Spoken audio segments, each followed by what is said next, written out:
Hi, everyone. I know you've been listening to Tom and myself, Rachel Allard, talking for a little bit, but for those of you who are just joining us, we had a little interruption, but we're here with Tom Flanagan, who's our Chief Innovation Officer at the group in Fort Collins, Colorado. And we're just talking about the future of real estate right now. And Tom, you were just sharing with us more about your sort of experience this year during the pandemic and how things have changed. In particular, you mentioned that being your operations are really in-person focused and really relationship focused, and culture is a really important piece of sort of how the group runs. And so I'm kind of curious if you have found things that work really well for creating or maintaining a culture in a virtual environment. Chief innovation officer, people probably think new products and technology, and culture could be an innovation, and how you recruit and onboard and retain agents could be innovative. So I'm curious how you've, adapted your culture this year, I guess. Yeah, I mean, it's certainly been challenging. So the group was founded by Larry Kendall in 1976. So we're the home of ninja selling, if you're familiar with that popular coaching platform. And so Larry's now 100% focused on ninja selling. And one of the principles of ninja selling is showing up and being in person. And so that was sort of unique for the group. We weren't a real estate brokerage that, worked from home offices. We had incredible attendance in the offices, not just with staff, but our brokers as well. And the group is also slightly different. We're an employee-owned company, so the real estate brokers own the organization, and so that is really sort of unique in today's marketplace. And so, again, when the pandemic struck, there was a transition, but I think we've navigated those waters, pretty successfully. And so, we continue with our weekly company-wide meeting every Tuesday morning at 8 o'clock Mountain Time, and myself and the president and a couple of other leadership members literally stand in the big training center and we speak into a camera, and we do a lot of screen sharing and zooming people in and participating. So we're really trying to keep a lot of that status quo stuff, a lot of that, a lot of those practices that really made the group so successful working in person. Obviously, being digital, streaming video, and all of those things are not the same, but we try to keep that a regular thing. So we have our sales meeting every Tuesday. We revamped our training and just a lot of stuff. And then again, Colorado has transitioned from stay at home to safer at home. And so our offices allowed to have 50% occupancy in all of the offices, obviously with very responsible and stringent cleaning protocols and following all of the guidelines that the state of Colorado has. So we're sort of in this hybrid mode where we're still doing a tremendous amount of virtual things, but we do have people in the offices at a much smaller capacity. And so at this moment in time, it's working, and I'm happy about that. That's awesome, and I hope it continues working for you all. Thank you. Yeah, and I am curious because you're a nationally recognized publisher, author, contributor to sort of technology and the real estate industry, and you were mentioning before your experience both starting at a residential brokerage in Rhode Island, and then working with Eileen Pinnell in California, and then now in Colorado. Obviously, inventory is tight everywhere, and there are some trends that affect people nationally that are really consistent. And you also have experience in different geographic areas and also with different models of brokerages, this one being very unique, the group being very unique with their ownership model. So I'm curious if you can talk about, firstly, sort of what some of the biggest trends, COVID or not, that you see affecting the industry today, and then also particularly talking about the models and which of the sort of current models you think is best suited for our current environment. Yeah, that's a great question. I should preface this by saying I certainly don't have a crystal ball, so I don't know exactly what the future holds. It will be interesting to see, with the pandemic and I think a few things are obvious, right? When you have tech companies like Twitter and Google saying, they're going to allow their team members to work remotely forever if they feel comfortable doing that.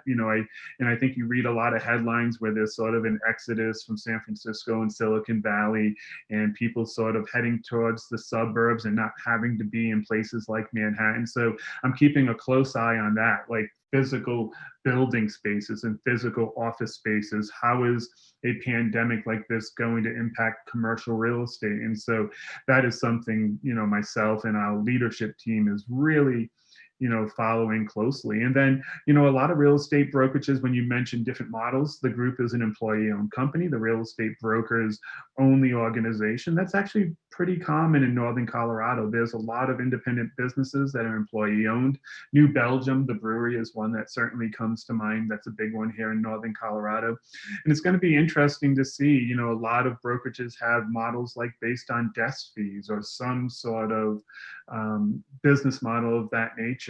And, do real estate brokers need to work in physical offices? And so, and what we're sort of seeing is there's a mixed bag, right? It's not an all or nothing thing. And so when you have an all, sort of that hybrid situation, what does the future of real estate offices look like? And so, so we're sort of keeping a really close eye on that. And then in terms of, you sort of alluded to some of the other platforms and maybe consumer facing models. I always think that consumers drive the marketplace. Consumers are the catalyst for that. And so, obviously things like Grubhub and food delivery services and things like that have spiked, tremendously during recent months for the obvious reasons. And so, we can certainly discuss the transition from Blockbuster and VHS and DVD movies to Netflix and streaming content. But really all of those things are contributed to what consumers want in the marketplace. And so we keep a close eye on that. And so, if you mention platforms like iBuying or some of these other newfangled approaches, we certainly at the group keep a close eye on that. And it'll be interesting to see how that sort of pans out. Will there be consolidation? Will that be a trend? Is it just additional options for consumers? I personally see value in a lot of those spaces. If you take iBuying, for example, if there's a way that you can add value, there are certainly circumstances where somebody may own a home or a property. Maybe they live in a different state and maybe it's an estate sale. Maybe there's some other scenario. So I really see any opportunity where there's an opportunity to improve consumer value. That's really going to dictate the marketplace. And it's going to be really interesting in the next year or two to see how that unfolds. Mm-hmm. Well, there's a lot there. Thank you for your insights. And also, I love what you said about the consumer driving the marketplace, because I think whether we're looking at the gig economy or the homebody economy or whatever, phrase we in marketing Mhm. land want to coin for it, consumer choice certainly is a trend that has not gone away. It's, consumers expect more and more from the companies that they work for and work with, both as an employee and also as a customer. And so I'm sort of curious now, how are you at the group preparing, or how have you sort of leveled up to meet customer expectations during a time where virtual has become even more important, but also the ability to actually still get some of the same services that they were before is expected. So that choice is the expectation. Yeah, we've pivoted quite a bit, and it's been interesting. It's been an interesting case study. We own our own mortgage division, which is, a huge piece of our organization. And so we had to switch to drive-by closings, literally drive-through closings. We literally had vehicles driving up in front of the office and having, closers and mortgage and title literally out in the parking lot with masks, the appropriate safe attire. And so that's been really interesting. And, we noticed that, the time for those types of closings, whether it was refinancing or otherwise, that the time was drastically cut. And so, we had been working on something called the express close to begin with to really alleviate that paperwork in advance. And so it's been interesting to see how those trends impact different sides of the business. The group is a full service brokerage. So we have mortgage, we have title, we have property management and rentals, we have residential, we have commercial. And it's sort of interesting to see how the changes in each of those buckets has happened. And so on the residential side, we have an in-house video department, and we made a few decisions in the beginning of the year that really sort of paid dividends for us. We did things like we doubled down on video, and now we have two full-time video producers, so an in-house production team. And so videos were actually in Colorado categorized in the real estate space as essential, and so we were able to go and change our video sort of products, and we had something called quick views, which was 60 seconds or less, going through the home in a professional manner, not done on a mobile device, but that really we were able to bring that rich content and that video content to consumers. That had tremendous impact. Really interesting looking at the engagement analytics and seeing video have such a tremendous impact on the consumer facing side. On the back end side, we ended up building Zoom rooms in the offices that have this really big display. It's like, just envision like a big iPad where you can come and just, punch in a Zoom ID meeting. And so streaming throughout the offices. And again, a couple of those decisions just really paid dividends for us. But it's been interesting to see opportunities to improve the consumer experience and sort of innovate in those different buckets on those sides of the business. I love those ideas. That actually, the last one, the Zoom room, sounds kind of like Facebook portal, except a little more applicable to real estate agents. Yeah, and we even have our brokers using them with consumers. And so anytime there was an opportunity, still to this day, where we don't have to meet in person, but we can accomplish what we need to accomplish, it's been super valuable. Mm-hmm. Yeah, well, I could definitely see how some of these steps or some of the changes that you made maybe were planned, had value before the pandemic. And then, as you mentioned, just the value was strengthened even more. So, I think opportunity still abound. And I'm kind of curious on the technology side, what you haven't yet done, or I guess what's next for the group in terms of, things that have maybe come about that weren't already planned, or things that have come up during the last few months. Yeah, that's a great question. And we're sort of navigating that right now. It's funny, I think what's been interesting is that we've leveraged our existing technology and infrastructure in different ways. And it could be something really simple. Like, for example, we have a tracking mechanism for things like showings. Or so now in Colorado, and I know this is different in every state, but the governor in most counties has allowed open houses with certain restrictions. And one of those restrictions are tracking.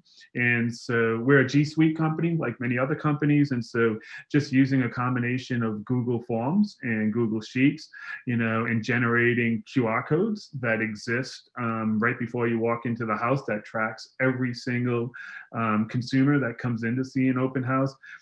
Is sort of interesting, right? So we started using our existing applications and tools in different ways. And that's just, an example and one example. And so sort of been interesting.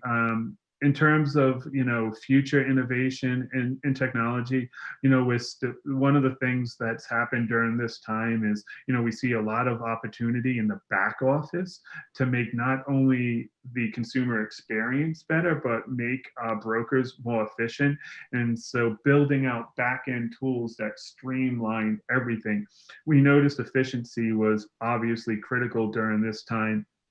And on the broker side, it's really frustrating if brokers have to go to, 13 different websites and 13 applications and log in to each of them with their own credentials. And so it seems like a very small little priority, but it's really not. And so we're really focused on making our brokers' lives easier, making them more efficient, and that directly impacts the consumer experience too. So we've been really focused on that. It's been sort of exciting. It's almost like non-sexy technology, but it really is impactful. So that's been exciting. Yeah, I love that. I probably shouldn't say this as a marketer, but I love non-sexy technology. Yeah. Right? Like when Gmail or Slack tell you who you're getting the most emails or the most Slacks from and which Hmm. channels you're not getting messages from and you haven't looked at, and they help you clean up your life, like that's magical to me. Absolutely. Absolutely. Agree 100%. So I'm curious because you actually, we touched on this a little bit, but haven't really dove in. So the group has a shared ownership model. And Hmm. so everyone, well, not everyone, there's staff like you who aren't brokering transactions as well, but primarily it's shared ownership. So I'm curious how that differs from sort of traditional brokerages who I guess they usually see their customer as the agent and then the agent has their clients. Um, is there that same sense with you, or is it different because sort of everyone is still, I guess, on the front line? And when that's the case, how do you sort of um, decide what happens next? Like, is it like a group collaborative thing, like consensus, or are there people with different responsibilities, or how does that work? Yeah, it's a great question. A lot of my colleagues at other real estate brokerages ask me this all the time, and it's sort of a double-edged sword, right? And so having an ownership model is super positive. And I should clarify too that it's not just the real estate brokers that own the group as well. That's also open to staff as well. So in my position, I'm certainly a stockholder in the organization. And so it's open to staff and the real estate brokers, although it's not required for staff people to be in ownership in the organization, just a value add there. And so, in terms of adoption to software, in terms of training, in terms of participation, it's super positive. We have lots of adoption. In some applications, we have up to 70% adoption because the real estate brokers know that they have skin in the game and they're contributing financially to those types of applications that we onboard into the real estate brokerage. And if you ever want usability studies, we do a lot of usability studies in the organization to improve web apps and consumer experiences and back-end tools. So we always do a lot of testing, and we get incredible participation, almost too much participation. And so that's super positive. It's always all hands on deck. It's very collaborative on all facets of the business.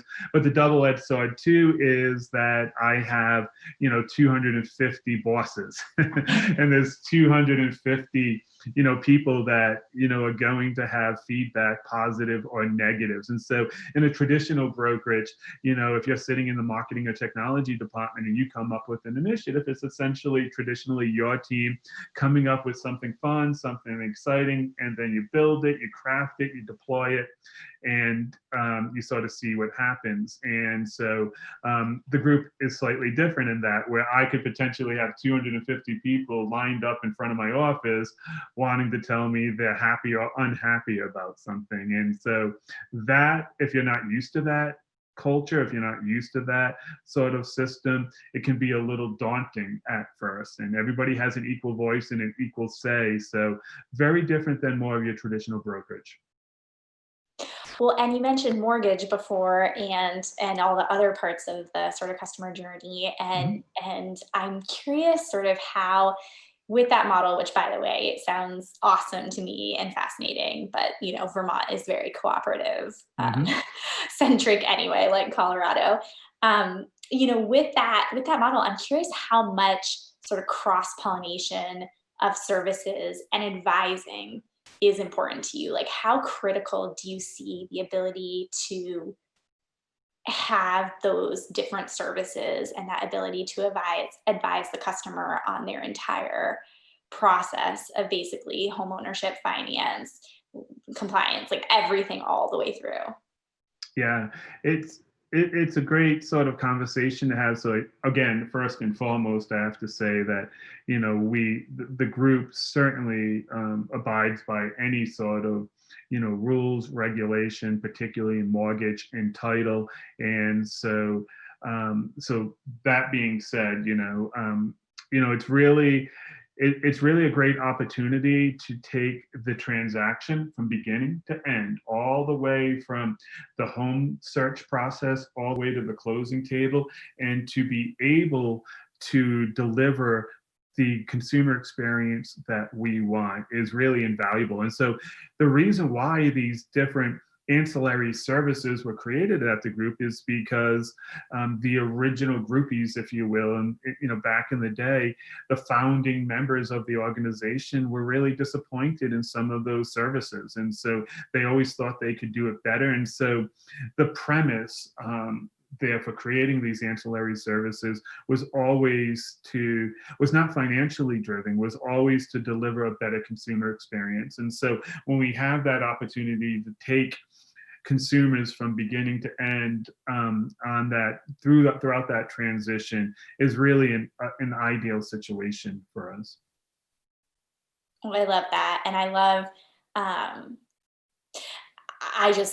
I think that the idea behind combining that sort of consumer choice with also the broker choice, almost, or the broker ownership and accountability. Mm-hmm. Accountability is not really a sexy word either. Mm-hmm. And I think it's really important because I think in this industry, a lot of people, they look at a year like this year and they say, oh, well, it will weed out, it'll be a natural selection. All of the bad agents will, leave the industry, and it will keep the good agents. And I think that's kind of unfair to a lot of the industry and a lot of the people who are doing really cool things like you are, and sort of prioritizing the customer experience the way that you are. So I'm curious, because you mentioned non-sexy technology before, and one of the things that most brokers and agents also don't find very sexy is data. But you're talking a lot about how to make yourselves more efficient and how to connect the dots between the different services and sort of fill a void. And so there's intuitively knowing the right thing to do, right? And having an awesome culture and being able to deliver an awesome experience. And then there's actually making money from it and being successful from it and growing. And so I'm curious, how do you evaluate success? And is it along the similar lines of traditional brokerages, or do you have other metrics that you look at the group to, figure out whether you're on the right track or not? Yeah, first and foremost, I always joke that, you go to a real estate conference and you listen to these incredibly talented speakers, and there's a lot of bleeding edge things. And so you go to a conference and you learn about things like artificial intelligence and machine learning and predictive analytics and all of these things. And then you go back to the office, and what your real estate agent really wants to work perfectly is the copy machine. And so you go to these conferences, you learn all about this bleeding edge stuff, and what really makes a difference is, boy, if the copy machine goes down in the office or the phones stop working, that really upsets a real estate agent. And so I just always get a kick out of that. With that said, the group is a data-driven company. We measure everything. And when I say everything, it's everything from open houses to monthly newsletters to email campaigns, everything. And so we have something in our organization that's called AutoFlow. It's a principle of Ninja. And so with AutoFlow, the premise being that one of our real estate brokers can go into the company CRM, and all they have to do is add a client, and then they select these different services, whether it be a company newsletter, whether it be a gifting program like Lolo, whatever the case may be. They just simply tag their client, and then all of that stuff happens behind the scenes. We call it AutoFlow. Other brokerages may call it something different. And so we literally measure everything. So we have a company newsletter that is branded to the agent that goes out to every client we have in the organization every single month. And so it's really interesting that newsletter, how many newsletters one of our brokers sends out a year actually correlates with GCI. And so we have metrics for everything. We just don't record those metrics. We return them and report them weekly at our sales meetings. So literally we are measuring everything from email campaigns to offline things like newsletters to open houses to showings, and then of course all of the traditional sort of metrics like web analytics, market data, those types of things. We have our own proprietary transaction management platform. So we literally are a data-driven company that looks at all of those different data sets. That's so awesome. And I love that you mentioned the newsletter example. Like, as you know, a marketer, everything that you can do, if you can know the why behind it, and if I Mm-hmm. shift $50 from here to here, I should expect X. Mm-hmm.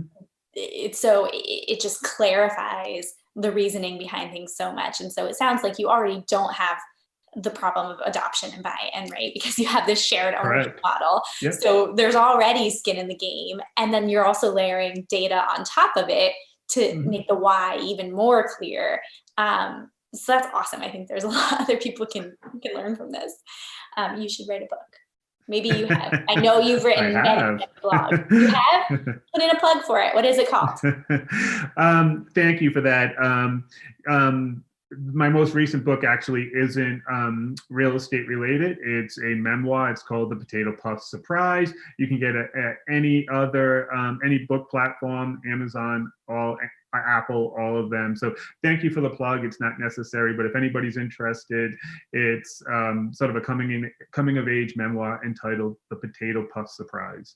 The Potato Puff Surprise. I love it. I'm intrigued just because of the title. I'm going to read it. Well, cool. And so, Tom, going back to, you were talking about your sort of all-in-one system that you've built. I have really two questions. So one is, what do you say to people who are like, I don't have the money or team, or like, I don't think I can build that? What kind of advice do you give other brokerages or other chief innovation officers who maybe are in a company environment or culture where that seems feasible? Yeah, it's, I've been on both sides of the spectrum, right? So when I was at Residential Properties has 5 offices, about 200 real estate brokers in the organization. And then, I've been on the other side of the coast. When I was at Allard, we had just about 2,000 real estate agents. I think the average price point was $2.25 million, and certainly had a lot of resources in the marketplace.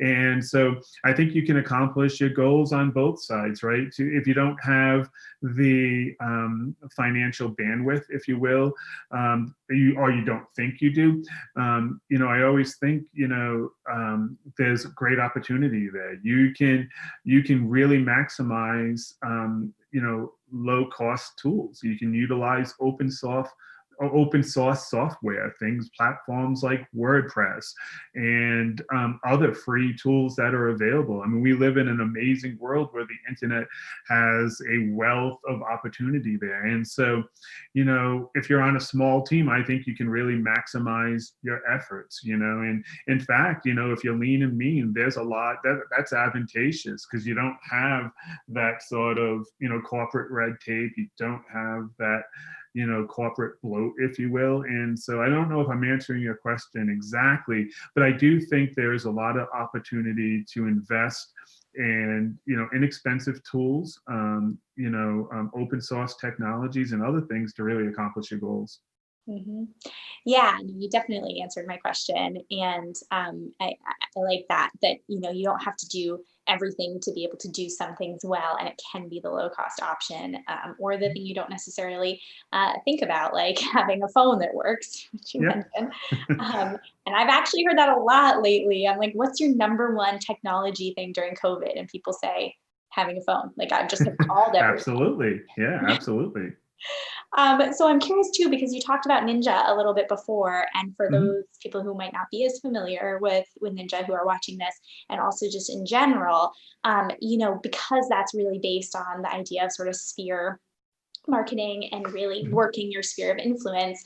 I'm curious how your technology that the group has built, and then also your experience with marketing, fits or doesn't that. So how do you compare Ninja to everything else? And what are your tips within that, your sort of model for how people can market themselves if they don't have a ton of budget or a whole team behind them, like at the group? Yeah, no, I think you described Ninja Selling, the platform, exactly right. It is a sphere of influence relationship platform, a relationship building platform. So I may have mentioned the group was formed by Larry Kendall in 1976. Larry had a very successful career in real estate, and then sort of invented this platform called Ninja Selling. And the group is always, and to this day, is sort of the laboratory for Ninja Selling. And Ninja Selling has produced hundreds of thousands of real estate professionals in the United States and worldwide that come and learn Ninja Selling. And it's exactly what you described. It is really, I don't want to say it's discarding things like leads or e-leads or things like that, but it really is the core of Ninja Selling is curating your database, having that hot list, that warm list. It's leveraging your sphere of influence and really relationship driven. And so the way that philosophy, those principles impact everything we do at the group, and that includes marketing and technology. So we like to brand ourselves as high tech, high touch. And so, I love technology. I'm a technologist, but I always believe that technology is a tool, and if a tool is used correctly, it can solve a problem and make life more efficient. And so, but technology for the sake of technology is just gratuitous, and I think that shiny object is certainly an issue in the real estate industry. And I think a lot of brokers and real estate professionals get caught up in sort of chasing that shiny object. We don't do that at the group. And it impacts everything from how we communicate to consumers and our internal staff, even to really small things like, if you look at call to actions and you look at all these sort of boilerplate things that a real estate technology platform provides, it's just sort of out of the box and very generic, request additional information, request a showing, things like that. We try to ninjafy, if that's a word, we try to ninjafy every touch point that we do. And sort of that mentality is, how can we help? How can we begin that conversation? If you had a magic wand, how could, what would be the perfect scenario? And so we try to really ninjafy marketing and technology. And that impacts everything from call to actions on applications and web applications to any sort of collateral that comes out of the marketing department, whether it be print or digital. And so those ninja principles are sort of it's just sort of woven into the fabric of everything we do at the organization. I love that. And it's also not something that you have to have huge scale to do, right? Mm-hmm. Anyone can abide by Ninja.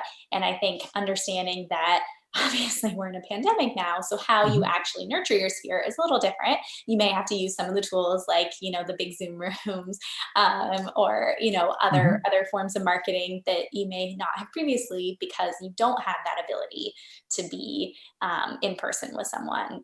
Social media has kind of become one of those platforms where I think people used to use it for discovery, and then they would end up having a conversation with an agent. Now they're actually using it more for validation. So you can still discover something on social, but because, people don't necessarily see other people as much, they have to put out that message and say, like, anyone know anything about Tom Flanagan? Is he a good person to deal with? And so I think as things have changed, the core principle of Ninja is that the people who are closest to you are the people who are most valuable from a transaction standpoint, and that they're also the most valuable to the people you don't know. So it's kind of that way of almost nurturing word of mouth and referrals, as opposed to just a lot of people say, oh, I just get all my business through word of mouth, so I don't have to do anything. Well, that's not true. You do actually have to nurture your sphere. And I love how you're talking about doing it in ways that are not necessarily always like the latest and greatest too. It's just really fostering that relationship. Yeah. And you're sort of describing that law of attraction, right? And that's a big sort of ninja principle, is to attract that business, not just discard it, but to attract it. Right. The pull, not the push. Exactly. That's exactly right. Yeah, I love it. Well, cool. Well, I have loved talking to you, Tom. I think as Likewise. a real estate leader, technologist, author. I mean, there are so many things that clearly you're incredibly smart, incredibly accomplished. I'm curious, what resources do you have out there for people watching this if they want to learn, even a little bit of what you know about technology, or if they, want to get into Ninja, or maybe they're just really curious about, your fiction, your memoir. Like, what are some resources just to stoke people's curiosity in real estate and non-real estate that you really love and that you'd recommend?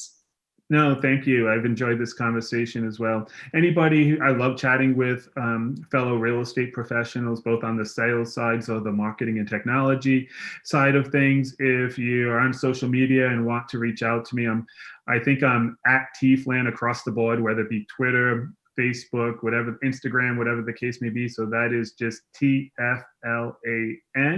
And if you want to reach out to me via email, Rachel, maybe you can just share my email address in this post. I'm not going to bore everybody by dictating that. It's a long one.